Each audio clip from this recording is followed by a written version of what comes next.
beautiful people. Welcome back to Organizing an ADHD Brain, where the perfect place to start is right where you are. I'm your host, Megs Crawford. I'm a professional organizer, an ADHD coach, and a fellow work in progress. Because let's be honest, we're all work in progress. This season 3, we're talking about the messy middle.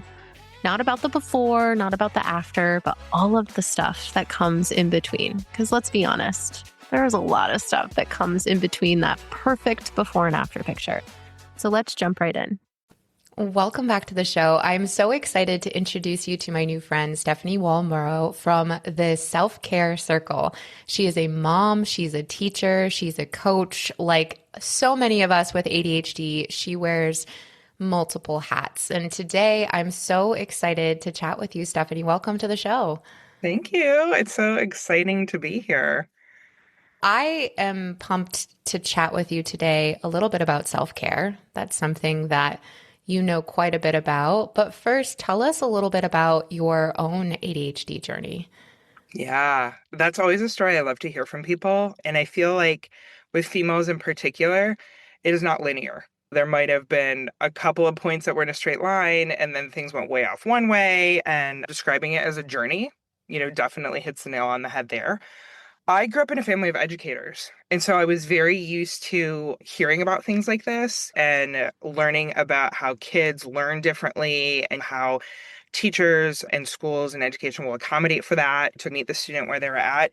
And growing up, I was very, I would say type A, extrovert, super achiever, I was third in my class, was director of student activities, did all kinds of things in school, wearing all kinds of hats with sports and drama and choir and athletics and just all of the things that were really fun to me.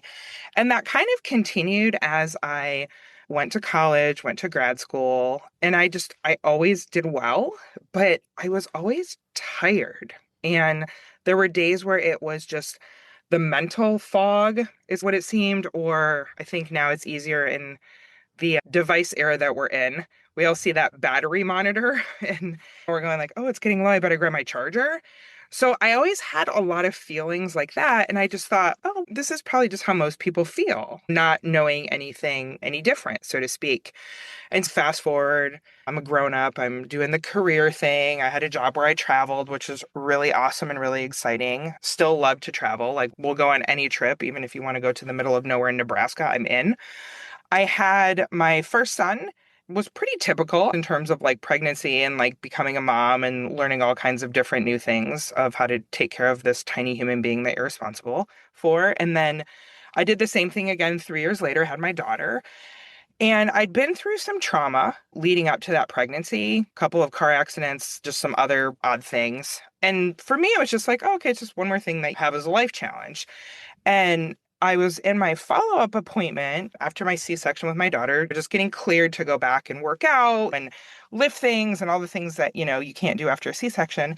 And I was talking to my doctor, who is hilarious. Love him. If I could clone him and take him around in my pocket just to make me laugh, I would do that. And he goes, I think that you have postpartum anxiety. And I said, what is that? I've never heard of that. I've only heard of postpartum depression. That's always what I've been on the lookout for. I've had friends that have dealt with it. I can see how rough it's been. Like, what am I dealing with here? And he goes, that's not my area of expertise. I'm going to refer you to someone that just deals with this. Like, she is completely focused on women's health. And so I go see her. And I'm the person that's like, let's throw all the resources that we have at something. Like, why not? They're available to us. It can help us.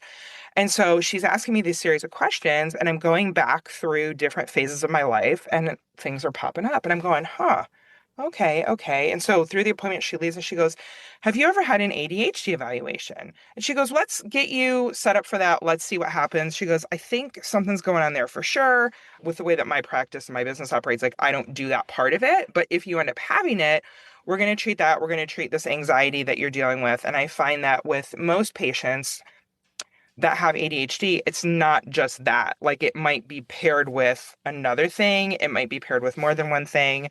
And so I had this, I guess for me, I love comedy. So like I'm having this comedic situation in my life where I'm like, okay, people have told me that it's more challenging to go from one kid to two kid than it is to go from not having kids to having a kid.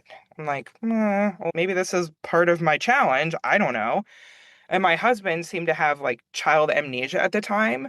because he kept going, why does she do this? Why does she do this? And I'm like, he did this. Do you not remember? It was only 3 years ago. Like, it wasn't that long ago.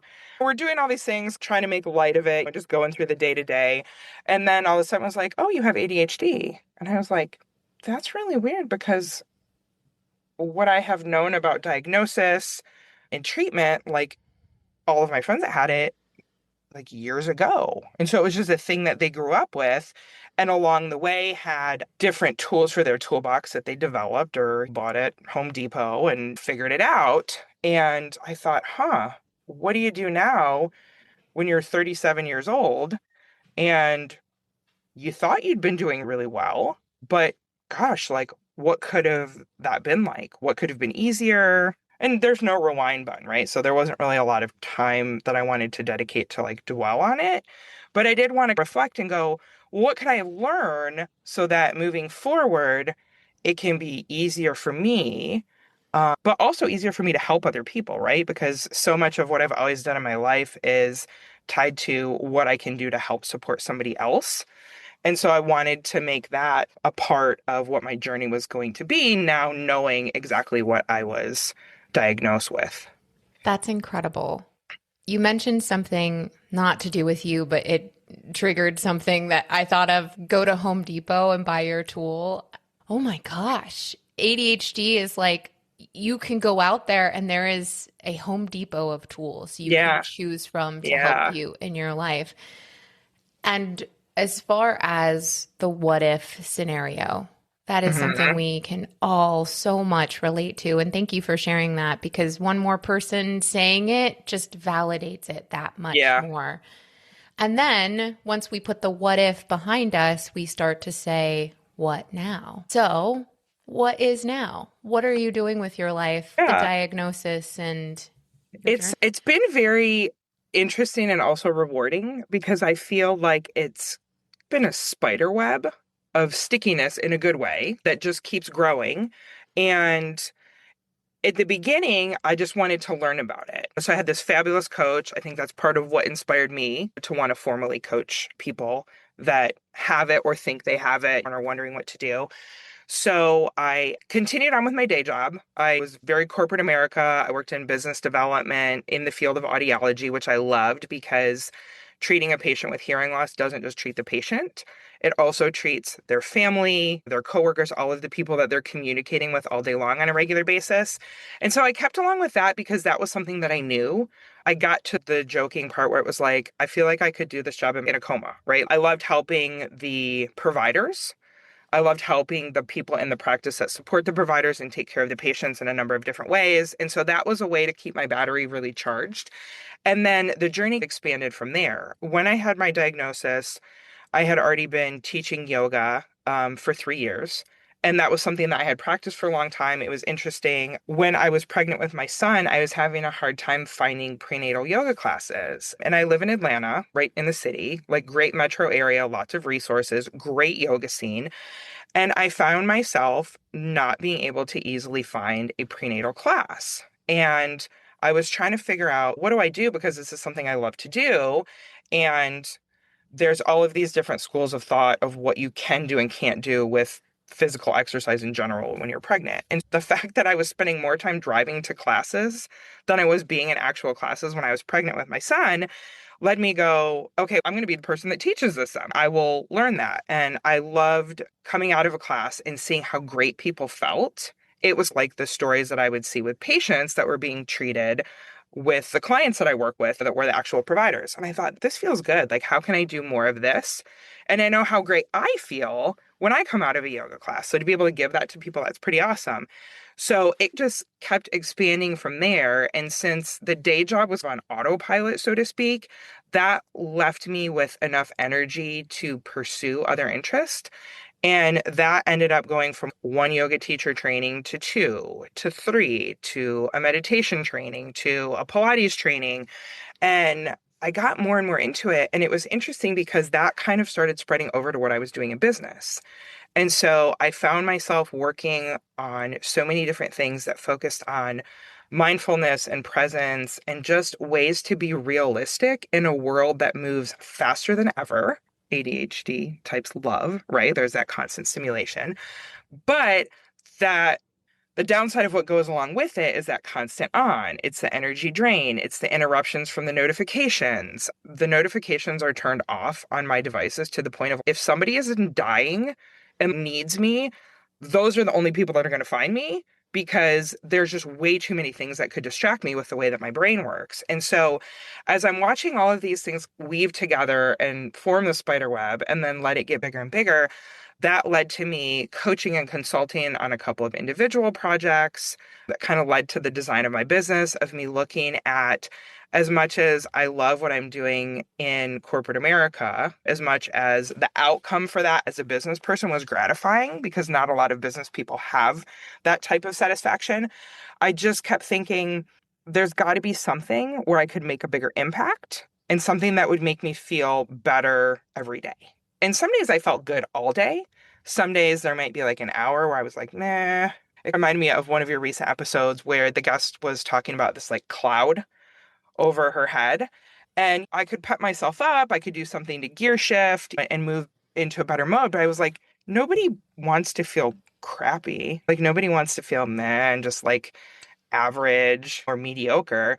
So what could I do to make myself feel better that would also help other people? And so that's when I really got into the coaching aspect of it.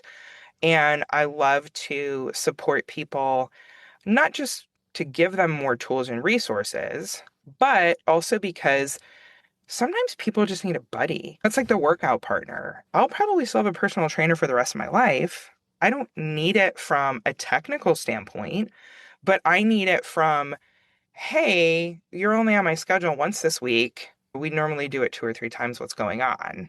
Or when they look at my fitness pal and go, you did really good overall this week, but did you really need to eat the death by chocolate dessert?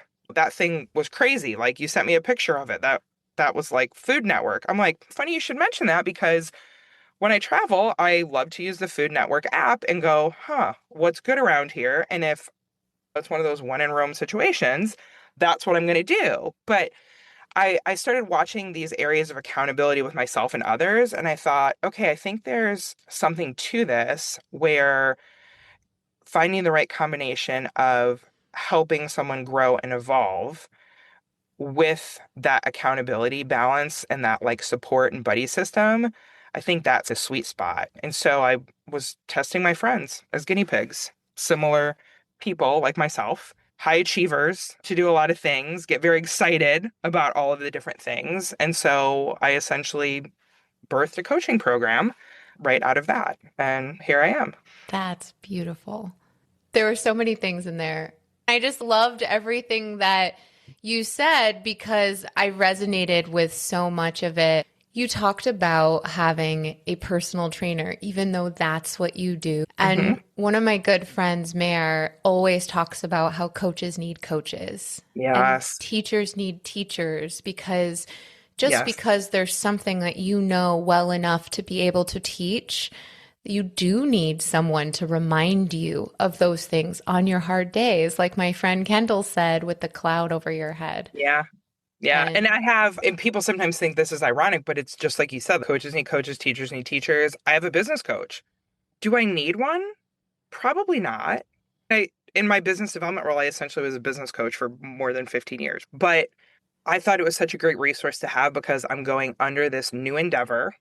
And there are some things that I haven't done in a long time, or I haven't done in that way.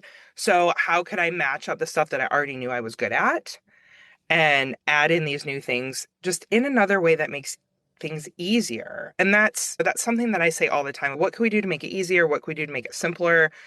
Life is complicated enough, but when you have a brain that operates the way that we operate, that's not how the majority of things are set up in the world. And so between having to dedicate more energy to it or to mask, which obviously I was doing for 37 years, if I was able to be as successful as I was, that's enough to deal with, right? Nobody wants things to be more complicated. Nobody wakes up in the morning and goes, geez, I hope everything could be really hard today.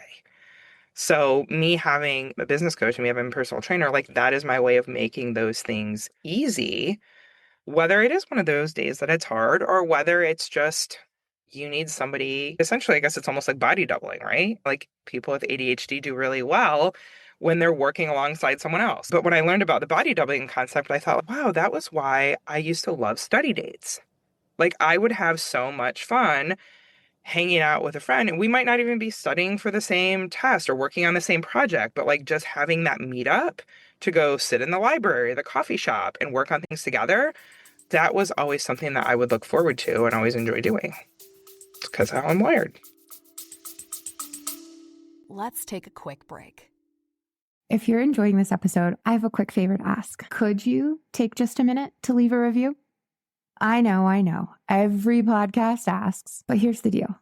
Your review helps other ADHD brains like ours find this show. Plus, reading them seriously makes my day. So if something in this episode has helped you, made you laugh, or even made you feel seen, let me know by leaving a quick review. Thanks for being here. I appreciate you more than you know. Now, back to the episode.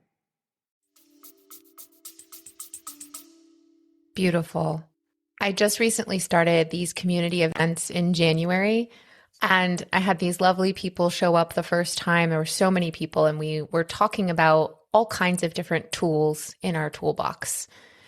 And then the second time, I was sharing a story about how I'm trying to do one load of laundry every single day. And every time I get into the groove of it, there's a day that I'm like, I forget about it. It's not on my list of things to do. Something happens.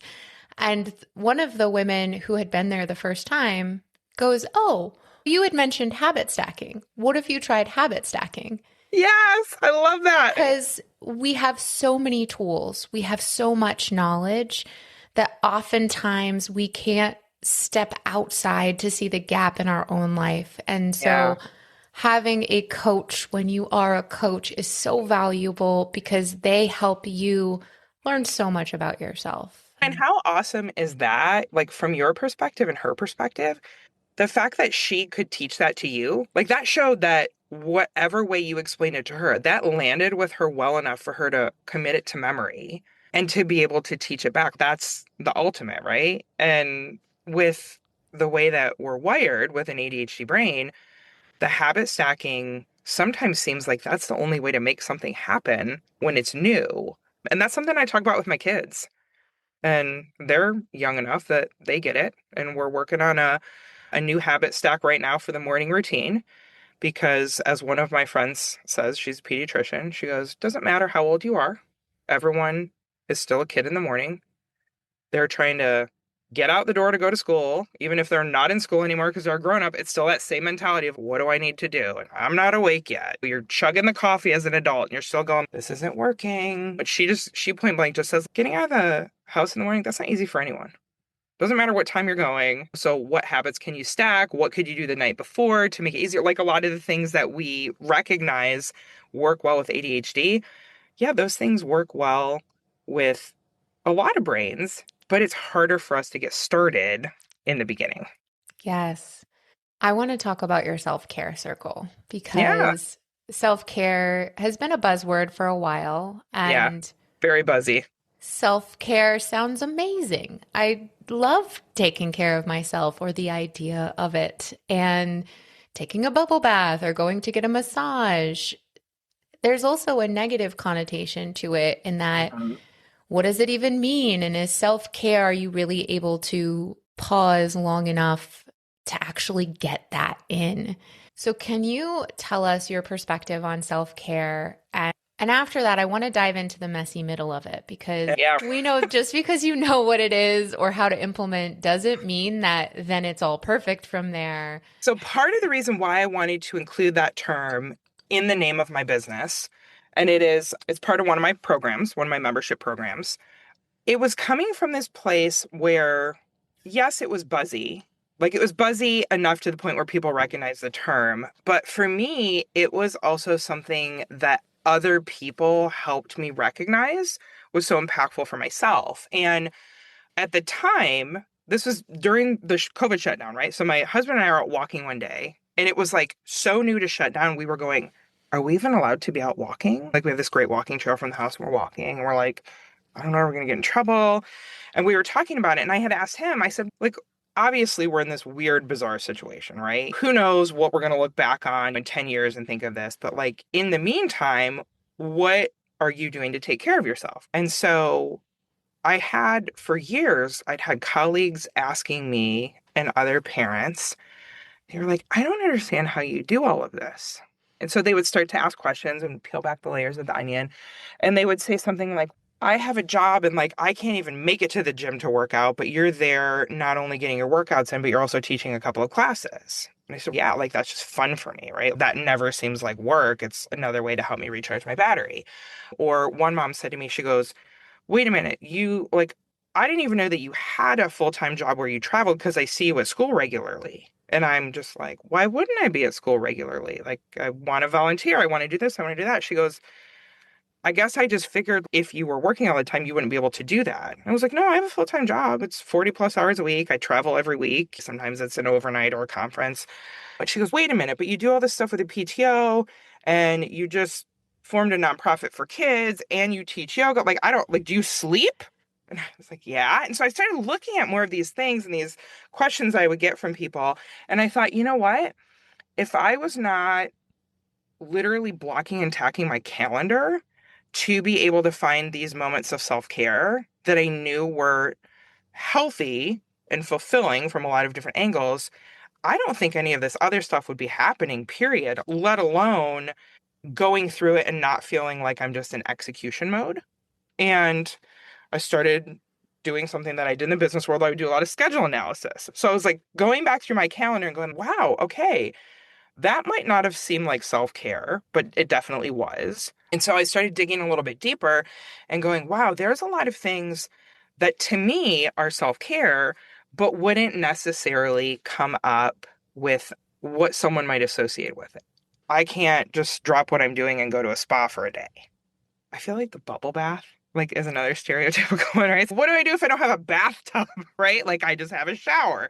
So I was looking at all these different things and I wanted to make sure that in the way that I would communicate it with people, that it wasn't coming up as cheesy or stereotypical. I'm fortunate enough that at least once a year I go on a yoga retreat to some amazing place that is totally unplugged. It's not like your day to day. That's probably, I would call my extravagant self-care, but what's accessible to people, right? And what actually seems real. One of the projects I have in the works right now is putting this in paper form because I talk about it so much with people, but it's like a self-care checklist. And one side is, what is something that you and many people think of as self-care? And there's a list of options and check off what lands with you. And then the other side is, here are other things that you might not think of as self-care, but they absolutely are. Things like meal planning, so that if you did a little bit of prep work or if you throw something in the crock pot at the beginning of the day, all of a sudden you have these meals and so you're not hangry. You've got enough fuel because to me the body is like an engine, right? Like you're not going to forget to gas up or charge your car. Another one that I talk a lot about that people don't think of as self-care is managing your finances. And not just paying your bills, but looking at, okay, what's going on now? What's going on long term? And so a story that I'll share with a lot of people is that my husband's in the automotive industry and it's a very volatile industry. And so as soon as there's repeated headlines about interest rates changing or the economy or tariff, which is the one we've been hearing about for the last year plus, the joke is, okay, how much longer am I going to have a job? And he gets laid off and he always goes back. But that's a thing that for most families, like that could break. And we were talking to somebody one day and she goes, wait a minute, so he just regularly ends up in times where he just doesn't work for months. I go, yeah, I think the longest time was maybe 18 months. And she's, what? How? I don't understand. You just don't have a whole income like that for 18 months? And I said, yeah. Fortunately, in some of these, since our kids are young, that's time where they can spend with him. It's almost a different kind of maternity or paternity leave for parents. But if I had not been such a planner from that aspect, from a very young age, then that could be major crisis time. And that could break a person or a family or put you in these pickles of a situation that weren't just perplexing, but could be crippling. So I like to think about what are the things that one can do that will relieve stress, that could minimize or mitigate the risk factors for anxiety. Even if you don't have anxiety diagnosis, so to speak, that's just something that humans go through, right? The mind moves at a much faster rate of speed than the body does. So those thoughts can go very quickly out of control. And it could be something like planning ahead for your upcoming vacation so that when you get on vacation, you're not figuring out what to do, or maybe coming out of vacation going, man, it would have been really nice if we would have been able to do this and this. So I'm definitely a big planner in all aspects of life. But I guess it's a reflection of looking at what are the things that you do for yourself that make you feel good. And that could be anything from lighting you up to the point of just giddy excitement to something that is renewing, recharging, restoring? Or is it something that sets you up for success later on because you're not going to be stressed or overthinking or scrambling? I don't know which one of my parents taught me. It could have been both of them, but lay your clothes out the night before. Like, just have that ready, like how you'd have your school bag packed and ready to go, like so that when you go to walk out the door, you've got everything you need in your school bag. And so I lay out my clothes every night. If I don't lay out my clothes, it's because I have zero plans the next day, and maybe I have decided today's going to be like a do nothing day, and maybe I'll end up doing something, and maybe I'll sit on the couch and just read magazines and chill out. I don't know. But little things like that, we don't often think of self-care, but they absolutely are self-care. I want to remark on how your parents taught you and how you've been practicing this for a very long time. Yeah, clearly it's a habit, right?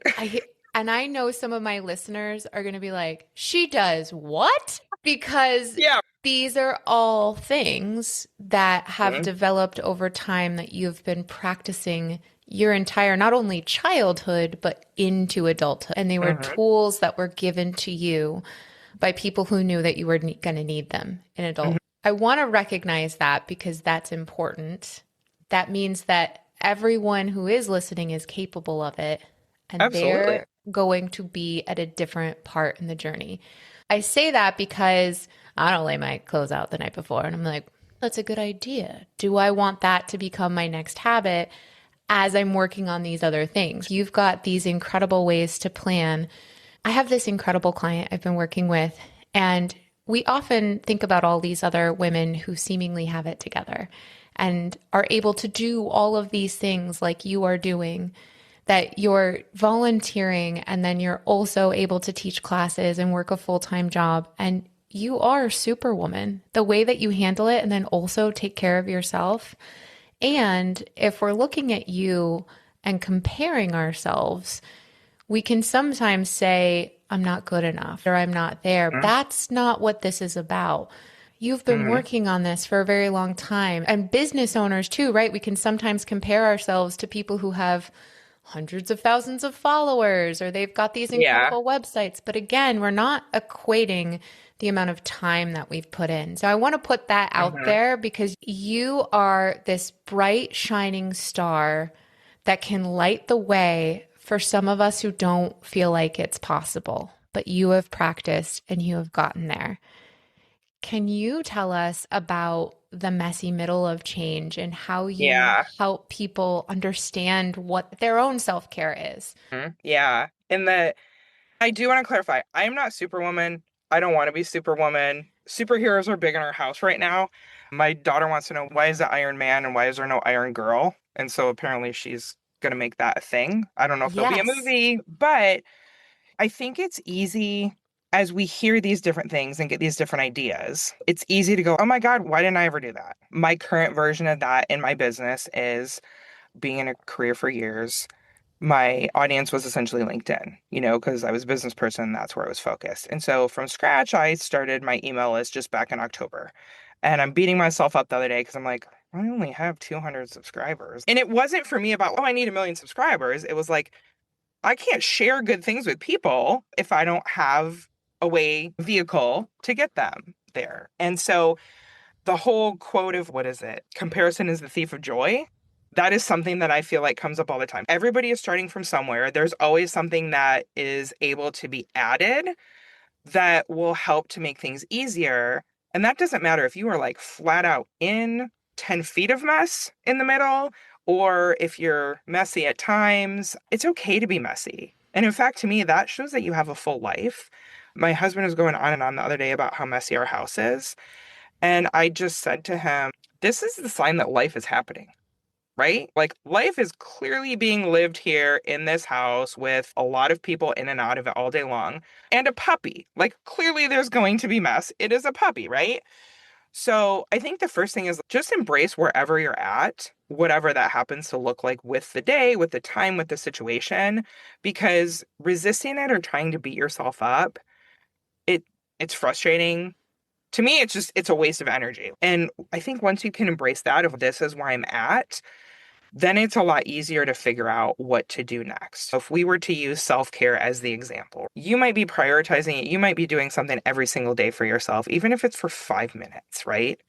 Maybe you do it here and there and you know that it feels better, but it's not happening. Like, how do I make it happen? That's where this middle comes in, right? And so I think the habit stacking is a great thing. You brush your teeth every day. Is there something that you could do while you're brushing your teeth that's self-care? I don't know. Maybe it's just breathing, right? Focus on your breath, just bringing your attention to your breath. That's going to help settle your nervous system. That's going to make you feel better. Might not even feel like you're practicing self-care, but if you're brushing your teeth and you're focusing on your breath, the science is just going to make you feel better because your body is going to be going through it. Is it instead of slamming my morning coffee or tea, could I just sit down and have it and just be in that space for 5 minutes? That's going to let you feel less rushed. And again, it's just going to go back to what's happening from a biology perspective. So wherever you're at, I would just say, what could you do to fit something in? And then see how that makes you feel. And then from there, that's where you notice the rhythms and you can get to the point where you're like, okay, I'm going to make this a thing for me. So in my world, if it gets put on the calendar, it gets done. So there's something on the calendar. In the beginning, I always thought like having something on my calendar every day like that was really for me to just fit it in, right? Like almost kind of like a to-do list, so to speak. But what I noticed it became more so was like, that's my commitment to myself. I commit to all kinds of other people for all kinds of other things. Why would I not commit the same way to myself, right? You only have one life, you only have one body.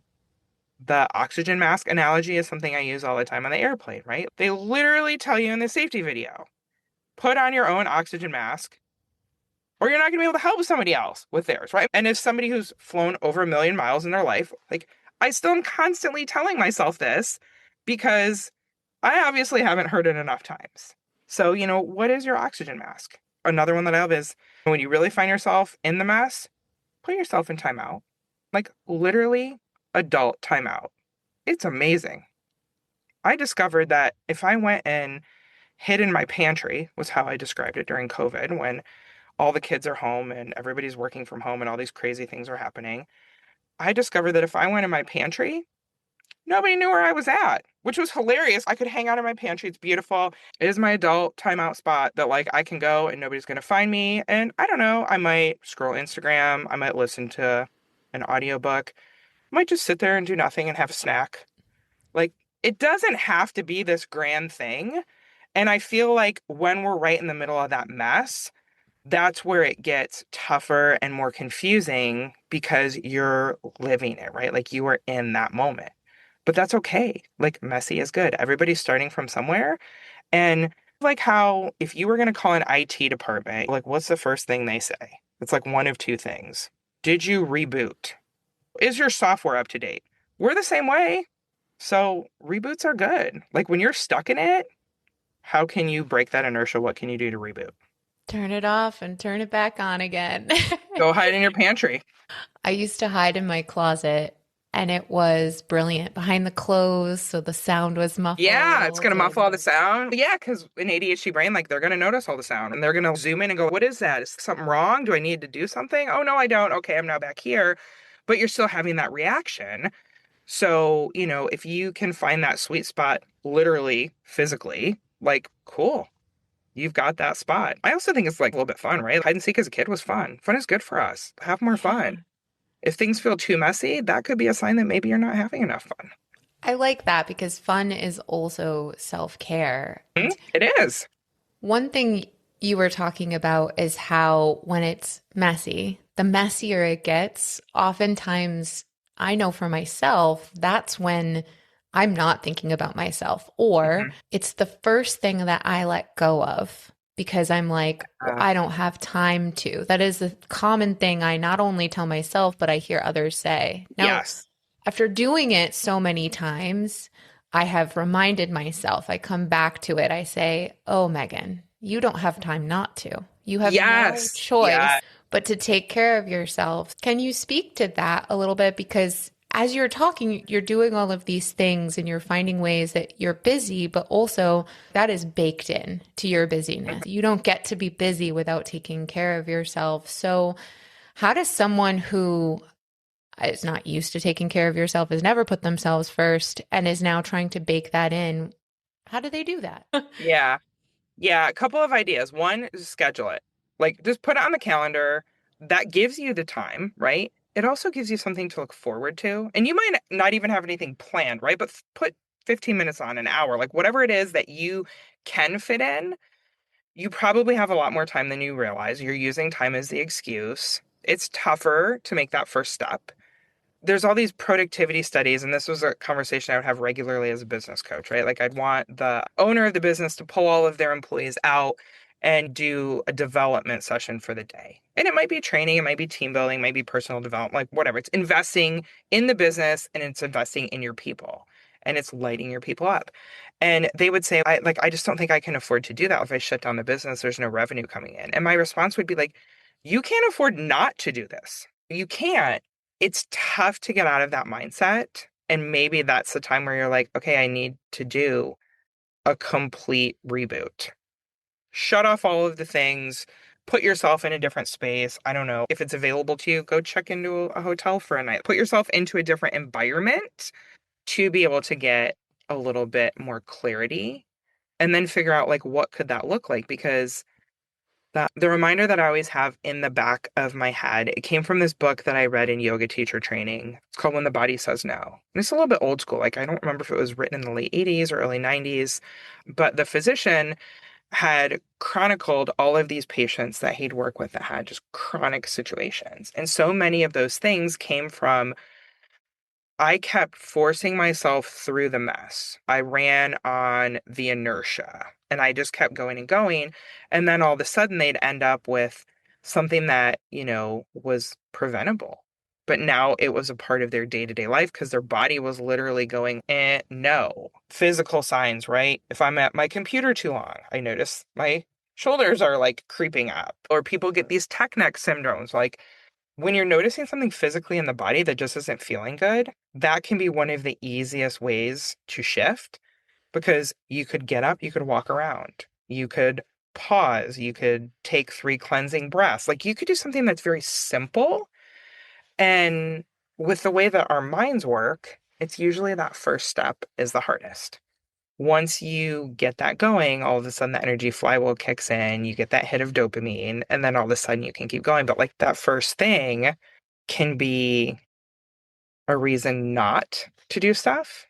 And instead of thinking about what are the reasons not to, think about what are the reasons why I should. Because in our society, like you turn on the news, if there is a good news story, there's one thing at the end of a 60-minute broadcast that they talk about for maybe 30 seconds, right? We're conditioned and exposed to so many things being like negative or the reason why we can't. What's the reason why you can?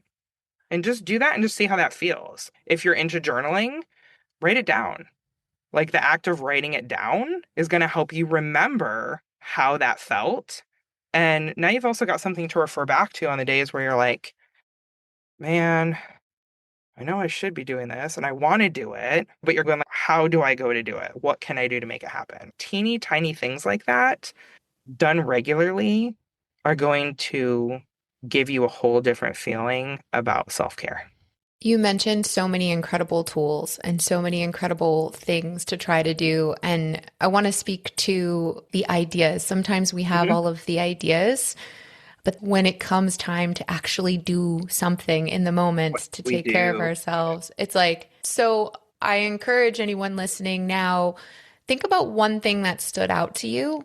And it doesn't have to be perfect. It does not have to be something that is exemplary, because sometimes we need to wait until the perfect thing is said or heard. Yeah. But you said a couple things there, like it's tiny, it is Yeah. minuscule, and it is one thing.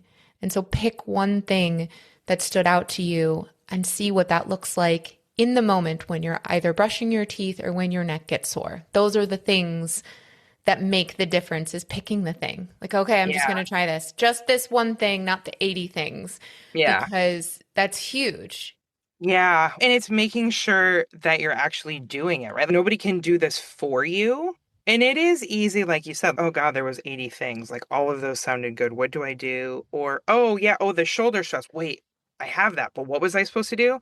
If you cannot remember, or maybe you have analysis paralysis because there's so many ideas, literally just type in or even hit the mic button so you don't have to type and just say, what can I do for myself when I feel tension in my shoulders? What can I do when I feel like my battery is drained and I need an energetic pick me up? Just throw that out there too, because if you give yourself more reasons not to do it, you're just gonna keep feeling, right? And like nobody wants to consistently feel that way. And if you do that over and over and over, it's gonna develop into something bigger. So just think small, think tiny, think accessible. The newsletter that I send out every Sunday night or Monday morning, which is specifically timed based on like when the thing in the newsletter is going to help you. It is a simple exercise. It is something that you can do without equipment. It is like you can do it right here in the moment, and it's something that you can do to make yourself feel better. I have a book coming out later this year that was essentially born from people going, how do I know it's going to feel good for me? Like, how do I know what self care is going to feel like? And so it's 30 days to self care, and it's 30 different things that you can try so that by the time you've gone through them, you can go, oh, these are the ones that really work for me.